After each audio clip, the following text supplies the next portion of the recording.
नमस्कार, मी किरण रोहिदास. आपण पाहत आहात ज्ञानराज टीव्ही मराठी. पाहूयात आजच्या काही ठळक घडामोडी.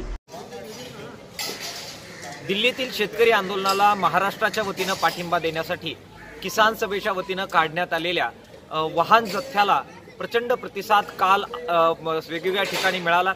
मध्य प्रदेशमध्ये वेगवेगळ्या ठिकाणी शेतकरी संघटना आणि कार्यकर्ते येऊन त्यांनी मोर्चाचं स्वागत केलं. आज सकाळी हा जथ्था कोटा या ठिकाणी गुरुद्वारावर पोहोचला. त्यावेळी गुरुद्वारातील संबंध प्रबोधन समिती आणि वेगवेगळ्या शेतकरी संघटना, वेगवेगळ्या समविचारी सामाजिक संघटना यांनी सुद्धा किसान सभेच्या या व्हेकल जथ्याचं प्रचंड स्वागत केलं. या गुरुद्वारामध्ये ज्या प्रकारची सोय करण्यात आलेली आहे, आम्ही सगळे महाराष्ट्राचे शेतकरी या सोयीमुळे खरं तर फार भारावून गेलेलो आहे. जेवणाची, चहा नाश्त्याची, आरामाची, आंघोळीची सर्व प्रकारची सोय या पंजाबी बांधवांनी या ठिकाणी केलेली आहे. आणि आंदोलनाच्या मागे समाज म्हणून कसं उभं राहावं याचा एक प्रकारे वस्तुपाठच या सगळ्या निमित्ताने त्यांनी घालून दिलेला आहे.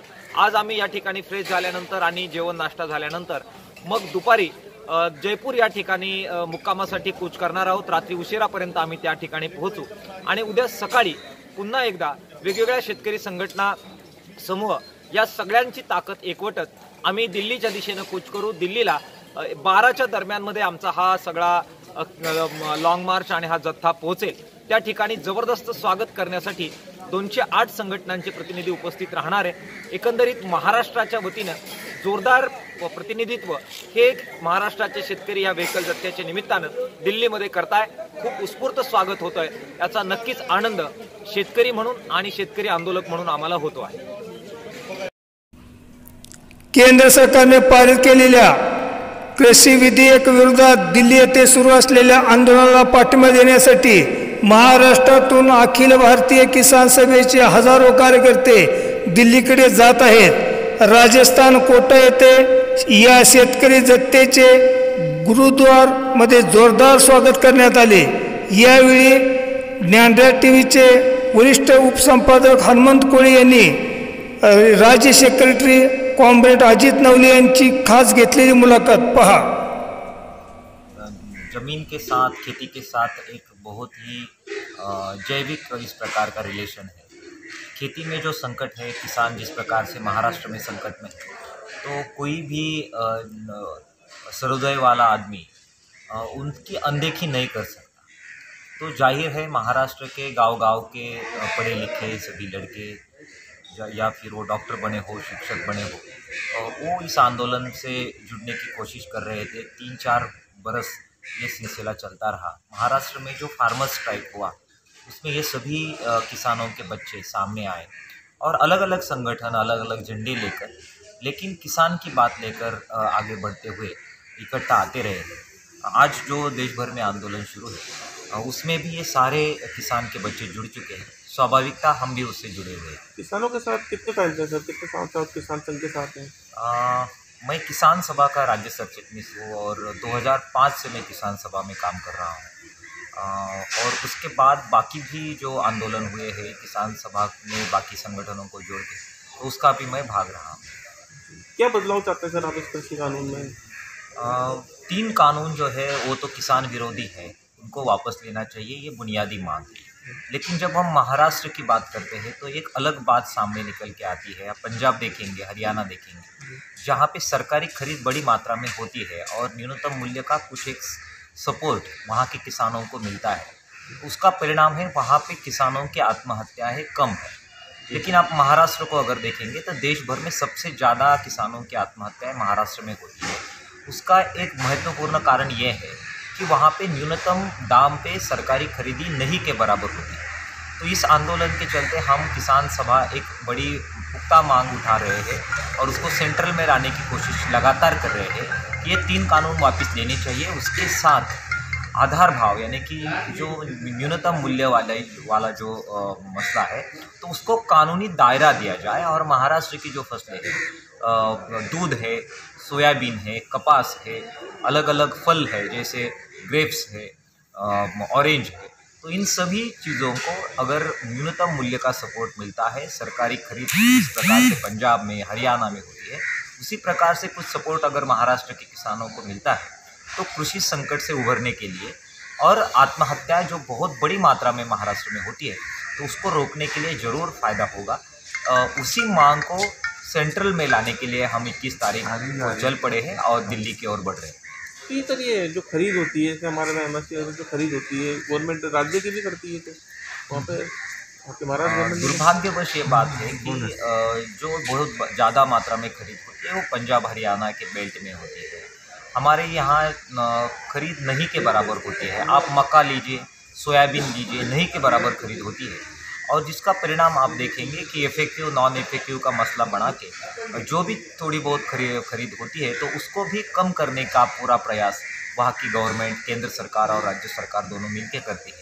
कोई इंतजाम नहीं रहता, आर्थिक प्रावधान नहीं रहता, तो जिसके चलते नहीं के बराबर खरीदी होती है और उसका कोई सपोर्ट सही मायने में किसानों को नहीं मिल पाता है। कितने लोग होंगे सर आपके साथ अभी शामिल? अभी हम नासिक से जब निकले थे तो 3000 की तादाद में लोग हम थे।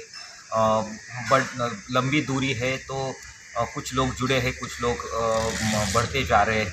अलग अलग किसान संगठन भी जगह जगह पे आके समर्थन कर रहे हैं। जैसे कि महाराष्ट्र से हम जब मध्य प्रदेश में आए तो नर्मदा बचाओ आंदोलन है, मेधा पाटकर जी और बाकी संगठन उन्होंने आके समर्थन किया।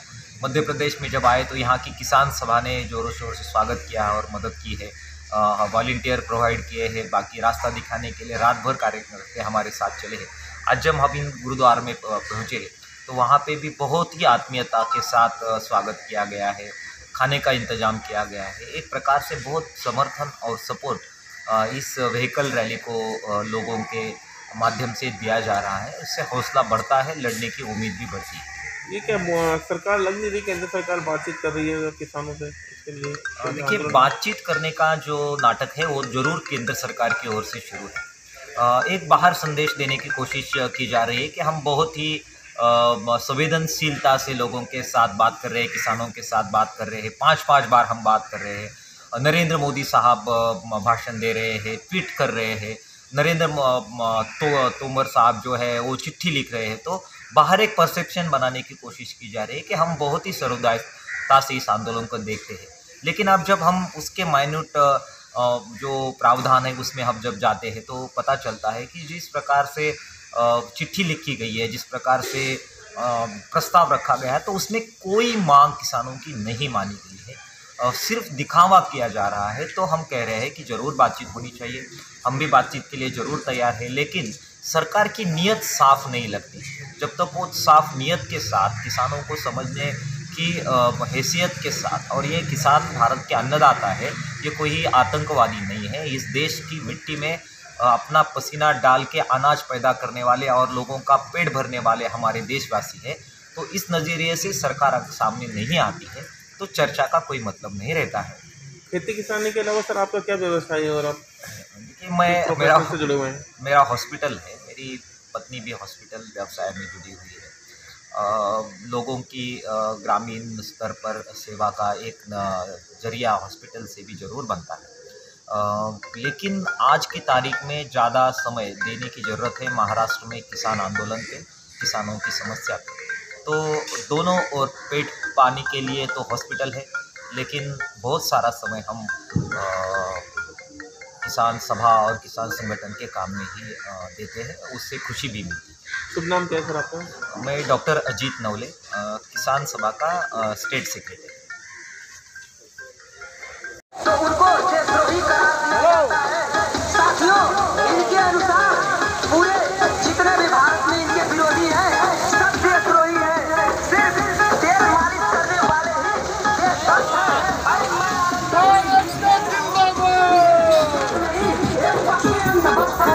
हिंदू मुसलमान करके आपस में लड़ाते सही तो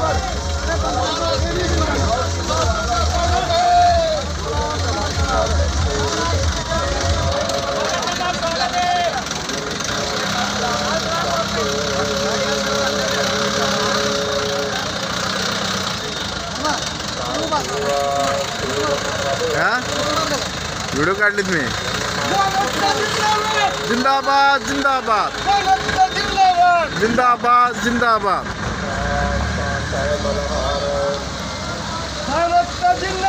जिंदाबाद जिंदाबाद। होश में आओ, होश में आओ।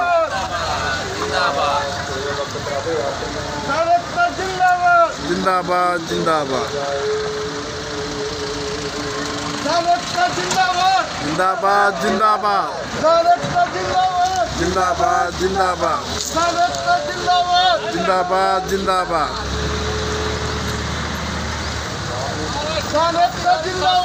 जिंदाबाद जिंदाबाद जिंदाबाद जिंदाबाद जिंदाबाद जिंदाबाद जिंदाबाद